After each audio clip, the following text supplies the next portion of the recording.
इतना सुंदर मकान बनल बाटे, इतना पैसा खर्चा करके मकान बनावल बा। यहाँ सब देखी मकान महोदय तनी अदर सटी ह देखी ताला लगावल बाटे। जानते काहे ताला लगावल बा? ताला लगा के यहाँ सब जा करके दूसरा जगह भाड़ा पर यहाँ सब रहते। जानते काहे? काहे कि माछी इतना परेशान कर दिल बारी स यहाँ सब परेशान होकर। नमस्कार प्रणाम। अभी हम बानी बनियापुर प्रखंड के हरपुर पंचायत के वार्ड नंबर 6 में, और यहाँ के जनता जो बाटे बहुत ही परेशान बाटे।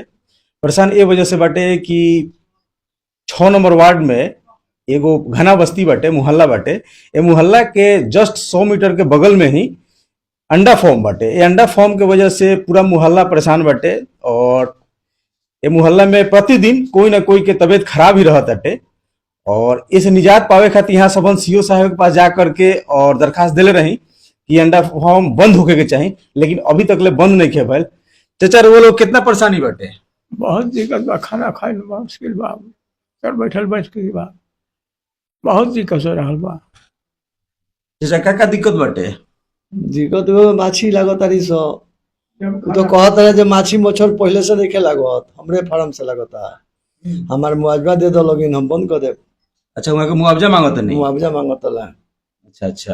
अच्छा ई बताई हमरा के कि प्रतिदिन कोई ना कोई के, जैसे कि यहाँ के माने रउआ लोग के मोहल्ला के सब बतैलक ह लोग सब कोई कि कोई ना कोई के तबीयत ही खराब रहत बाटे। खराबे रह तबीयत खराब रहत नु? खराब रह के अगर तबीयत खराब भइला से अगर कोई के क्षति होत बाटे, कोई अगर खुदा ना खास्ता कुछ होत बाटे, तो एकर जिम्मेवार तो जेकर अंडा फॉर्म बा उहे न होई। जब खाना खाए बैठा से आदमी 4 गो माछी खाना में गिरी जैसा तो उससे प्रसाद दे खाली माछी खाए खाए कर बैठो बड़ी से यहाँ घर बड़ा बड़ी से। जब भी खाना खाए खातिर यहाँ सब बैठता नहीं तो 2-4 गो माछी यहाँ के थाली में गिर जाता।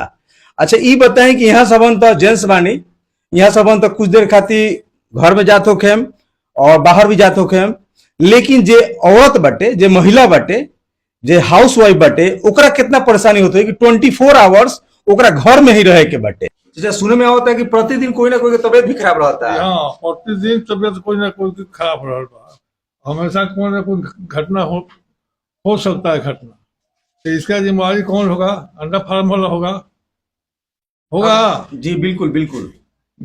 अभी माने कहे के मतलब यहाँ के बाटे कि ये अंडा फॉर्म से ये मुहल्ला में प्रतिदिन कोई ना कोई के तबीयत खराब रहता, तो अगर कुछ हो ताटे तो एकर पूरा जिम्मेवारी जोन बाटे एकर अंडा फॉर्म वाला हुई हन। कच्चा हाँ, अंडा फार्म वाला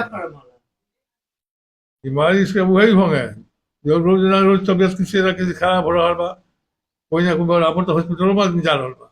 अच्छा वो लोग सीओ साहब के लगे गए रही दरख्वास्त देवे खातिर? हाँ, सीओ साहब के लगे क्या बोलनी? 10-15 आदमी गए।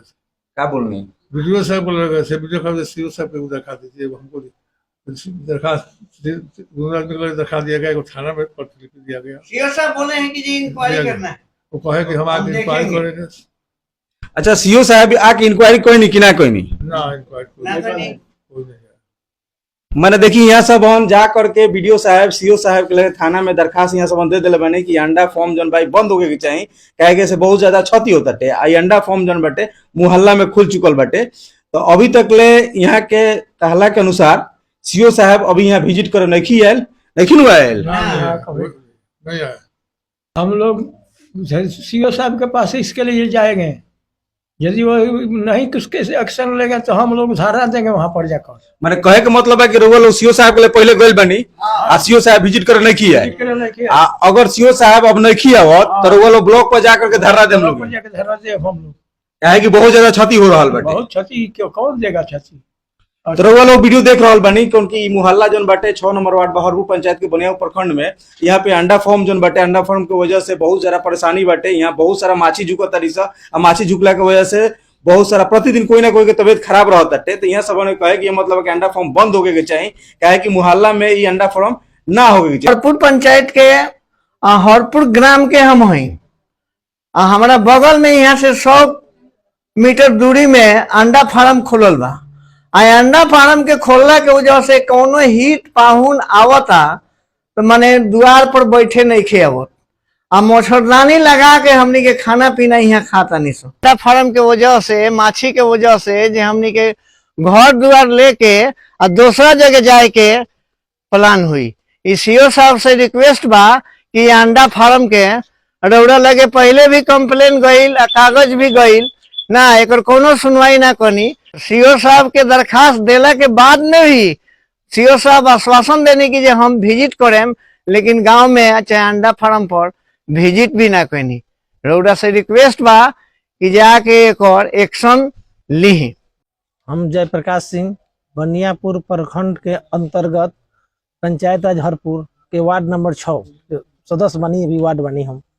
यहाँ अंडा फार्म खुलने से लगभग सब घर में सब लोग बीमारी होता है, हर तरह से परेशानी होता है। इतना माछी मखीन परेशान करता हूँ सर कि सब हर घर में एक आदमी की तबीयत खराब रहता है। अंडा फार्म खुलने से तरह तरह के बीमारी होता है। सीओ साहब से यही अपील बा कि आके अंडा फार्म के जांच करी और गांव में आकर देखें कि जब अंडा फार्म खुलता तो सब परिवार सब गांव में हर तरह माछी मक्खी खाना पीना से लेकर हर चीज में मच्छी पूरा गिर लगा होता, परेशानी होता। ये आके देख लिया, देख के जौन भी उचित हुई कार्रवाई कर।